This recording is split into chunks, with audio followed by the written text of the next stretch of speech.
दुश्मन की टांग। बंद करो ये आने काने, सुन लो साला पाकिस्तानी, लगा लो हम मुँह पर जुआन। भारत मेरी जान है, सबकी अरमान है, तोड़ देंगे दुश्मन की टांग। कि झंडा कि झंडा कि झंडा दिल्ली से लाएंगे, जाके हम पाकिस्तान में फहराएंगे। कि झंडा दिल्ली से लाएंगे, जाके हम पाकिस्तान में फहराएंगे।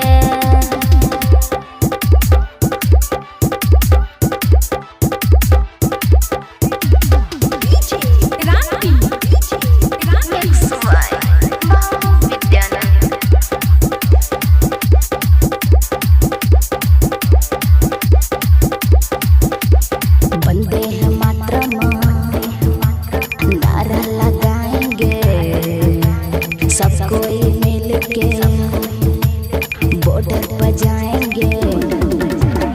वंदे मातरम नारा लगाएंगे, सब कोई मिल के बॉर्डर पे जाएंगे। कि झंडा कि झंडा कि झंडा दिल्ली से लाएंगे, जाके हम पाकिस्तान में फहराएंगे। कि झंडा दिल्ली से लाएंगे, जाके हम पाकिस्तान में फहराएंगे।